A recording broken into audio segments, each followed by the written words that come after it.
ختمات قرآن کے پوری دنیا میں جو ہزاروں جلسے ہو رہے ہیں، ہم سب کو پتہ ہے کہ ہزاروں جلسے ہوتے ہیں، مختلف مکاتب فکر کے لوگ رہتے ہیں، ہزاروں مکاتب ہیں، درجنوں مدارس ہیں، اور پھر پوری دنیا میں تو اللہ ہی بہتر جانتے ہیں کہ کہاں کہاں ختم قرآن ہو رہا ہوگا۔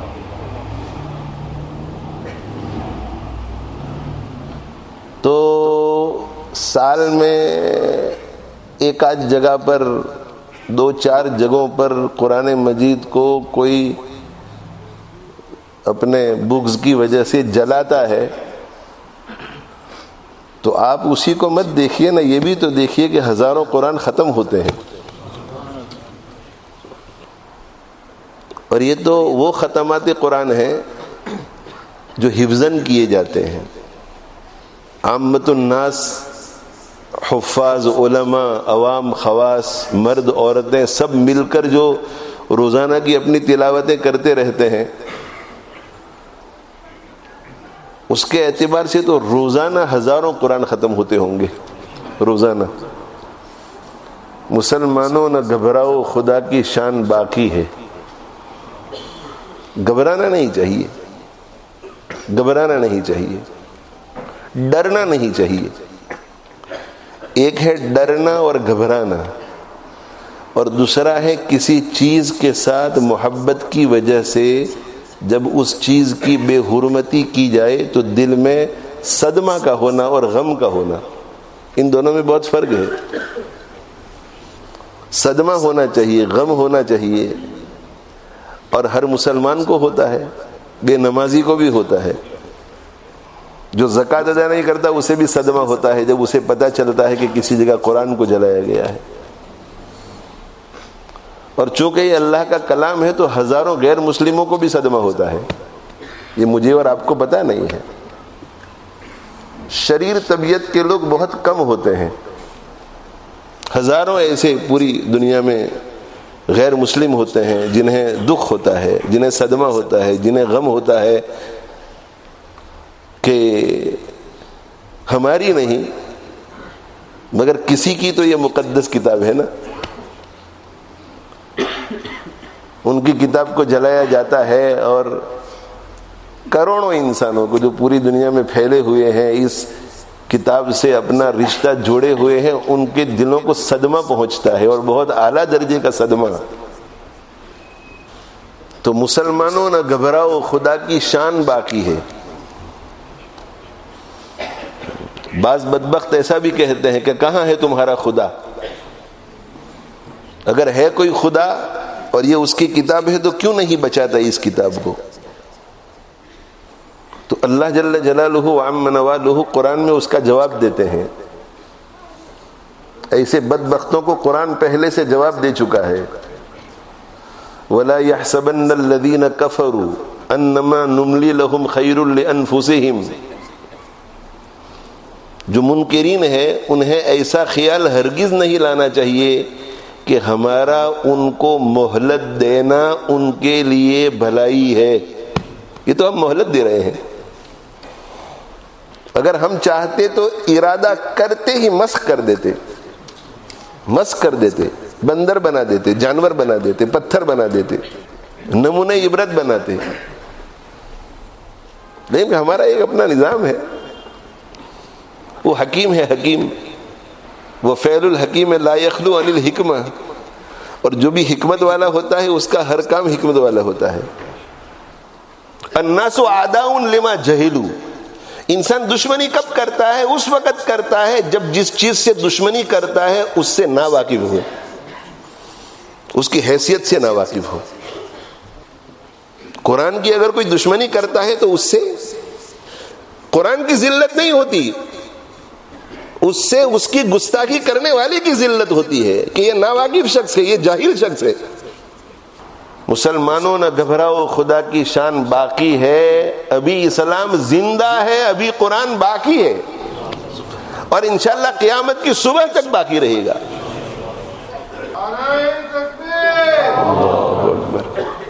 ایک طرف دشمن اپنا کام کر رہے ہیں, دوسری طرف اللہ اپنا کام کر رہا ہے. اس لیے ہمیں تو بالکل گھبرانا نہیں چاہیے. ابھی اسلام زندہ ہے اور انشاءاللہ قیامت تک زندہ رہے گا. ابھی قرآن باقی ہے اور انشاءاللہ قیامت تک باقی رہے گا. هو الذی ارسل رسولہ بالہدی ودین الحق لیظہرہ علی الدین کلہ ولو کرہ المشرکون ولو کرہ الکافرون. منکر مشرک چاہے پسند کرے نہ کرے, اللہ اس دن کو غالب رکھے گا, اس قرآن کو غالب رکھے گا. بس میرے بھائیو اطمینان رکھو, آپ یہ اللہ کا کلام ہے. اس کے بارے میں سوچ کر کے اپنے دل میں خوشی منائیے, سوچ کر خوشی منائیے. سوچ کر کیا خوشی؟ کہ ہمیں اللہ کا کلام ملا ہے. یہ سوچ کر پڑھنا بھی ہے, مگر یہ بھی کرو بیٹھ کر کے الحمدللہ ہمیں یہ کلام ملا ہے. الحمدللہ جھوٹے ہی صحیح, نام کے ہی صحیح, مگر کچھ تو نسبت ہے نا. ہم بھی اہل القرآن ہیں, ہم بھی قرآن والے ہیں. الحمدللہ ہم قرآن والے ہیں, اس لیے کہ قرآن ہمارا ہے, ہمیں دیا ہے اللہ نے. ہم قرآن والے ہیں الحمدللہ.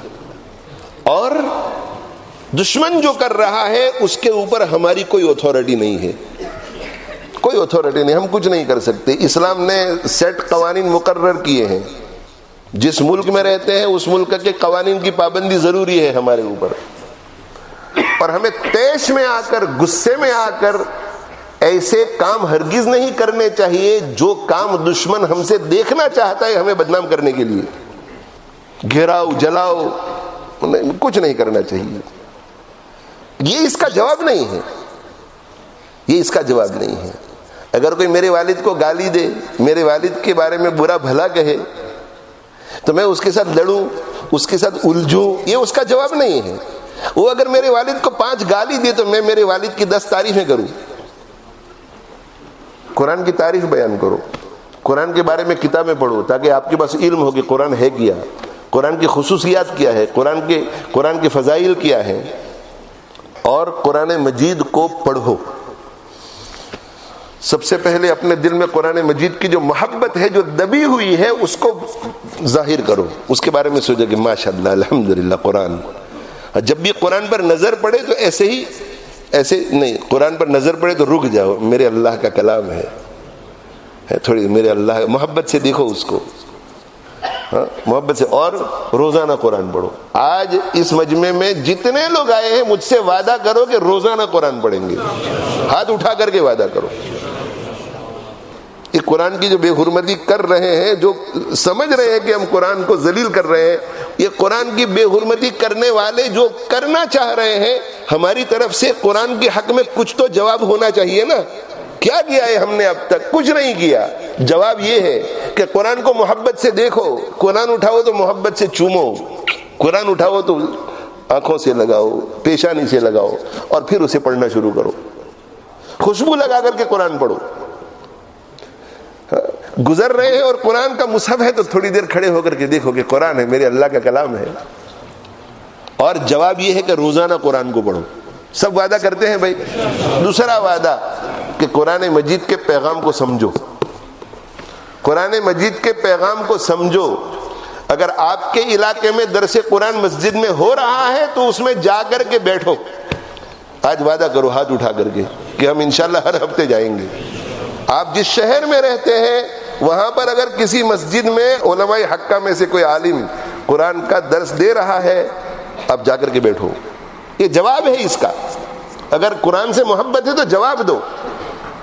اور اگر آپ کے شہر میں نہیں ہے تو قریب سے قریب شہر میں, یا جہاں آپ پہنچ سکتے ہیں, اگر مہینے میں 1 دفعہ جا سکتے ہیں تو مہینے میں 1 دفعہ جاؤ, 2 مہینے میں 1 دفعہ جا سکتے ہیں 2 مہینے میں 1 دفعہ جاؤ. اور اچھی اچھی تفسیریں ڈھونڈو. مفتی محمد تقی عثمانی صاحب کی اردو میں بھی اور انگلش میں بھی بہت شارٹ میں ہے. تفسیر عثمانی علامہ شبیر احمد عثمانی کی شارٹ میں ہے, وہ اس سے ذرا اور اس سے اوپر معارف القرآن حضرت مفتی محمد شفیع صاحب رحمۃ اللہ علیہ کی اردو انگلش دونوں میں ہے. ان کا مطالعہ کرو, ان کو پڑھو, اور جہاں کہیں سمجھ میں نہ آئے تو اپنے مقامی علماء کی طرف رجوع کرو. تیسرا کام آپ کو یہ کرنا ہے کہ جو کچھ سمجھ میں آ جاوے قرآن میں سے اس پہ عمل کرنا ہے, عمل کرنا ہے. اور کوتاہی ہو جاوے تو اللہ سے کہتے رہنا کہ اللہ آپ ہم سے عمل کروائیے, یہ اللہ آپ ہم سے عمل کروائیے. آپ زندہ قرآن بن جاؤ, زندہ قرآن بن جاؤ. ایک زمانے میں کسی ملک میں یہ منصوبہ ہوا کہ ان کے قرآن جلا دو تاکہ ان کا اسلام ختم ہو جاوے، اور گھر گھر میں جا کر کے قرآن کو نکالا گیا اور اکٹھا کیا گیا اور ڈھیر لگ گیا قرآن کا۔ اب آگ لگانے ہی والے تھے تو مسلمانوں کو فکر ہوئی کہ قرآن کی بھی حرمتی ہوگی، قرآن کو جلایا جائے گا، تو لوگ فکر میں تھے، تو کسی کے ذہن میں اللہ نے ایک بات ڈالی، اس نے کہا ٹھہر جاؤ ٹھہر جاؤ ٹھہر جاؤ، یہ قرآن کیوں جلا رہے ہیں آپ؟ کا اسلام کو ختم کرنے کے لیے، قرآن ختم تو اسلام ختم، تو کہا ٹھہر جاؤ، اور مکتب کے 2-3 بچوں کو بلایا قریب اور کہا بیٹا 7واں سپارہ پڑھو۔ اس نے شروع کر دیا، اعوذ باللہ من الشیطان الرجیم بسم اللہ الرحمن الرحیم وَإِذَا سَمِعُوا مَا أُنزِلَ إِلَى الرَّسُولِ تَرَىٰ أَعْيُنَهُمْ۔ بیٹا سورہ قمر پڑھو، اعوذ باللہ من الشیطان الرجیم بسم اللہ الرحمن الرحیم اقتربت الساعة وانشق القمر، شروع ہو گیا وہ۔ بیٹا سورہ یاسین شریف پڑھو، اعوذ باللہ من الشیطان الرجیم بسم اللہ الرحمن الرحیم یاسین والقرآن الحکیم۔ یہ سنوا کر کے کہا کہ ان مصحفوں کو تم جلا سکتے ہو، قرآن کی کتابوں کو جلا سکتے ہو، یہ ہمارے بچے بچے کے سینے میں 30 سپارے ہیں، ان کو کہاں سے ڈھونڈو گے اور کہاں جلاؤ گے؟ انہوں نے منصوبہ ہی بند کر دیا کہ بھئی یہ کتاب ختم ہو سکے، ایسا نہیں ہے۔ 1400 سال سے واحد کتاب ہے، واحد کتاب ہے، واحد کتاب ہے جو لاکھوں سینوں میں موجود رہتی ہے۔ اس کے مقابلے میں کوئی کتاب ایسی نہیں ہے جس کو یاد کرنے والے مسلمانوں کے مقابلے میں 1% بھی ہو، اور تگودو ہوتی ہے۔ تو کیا آپ ایسا سمجھتے ہیں کہ کسی نے کوشش نہیں کی ہوگی کہ ہم بھی ہماری مذہبی کتاب کو یاد کر سکتے ہیں؟ ہمارے پاس بھی 5 حافظ ہیں، ہماری مذہب یقیناً کوشش کی ہوگی، لیکن یہ معجزہ ہے قرآن کا۔ یہ قرآن وَلَقَدْ يَسَّرْنَا الْقُرْآنَ لِلذِّكْرِ فَهَلْ مِن مُدَّكِرٍ، ہم نے قرآن کو آسان کیا ہے یاد کرنے کے لیے۔ ہے کوئی یاد کرنے میں بھی بہت آسان، اور اللہ کا کلام سمجھنا کتنا مشکل، مگر سمجھنے کے لیے بھی بہت آسان۔ اور جب جو چیز یاد کرنی آسان ہو، سمجھنی آسان ہو، تو اگر کوئی عمل کرنا چاہے تو عمل کرنے میں بھی بہت آسان۔ اللہ تعالی شانہ مجھے آپ کو عمل کی توفیق عطا فرماوے۔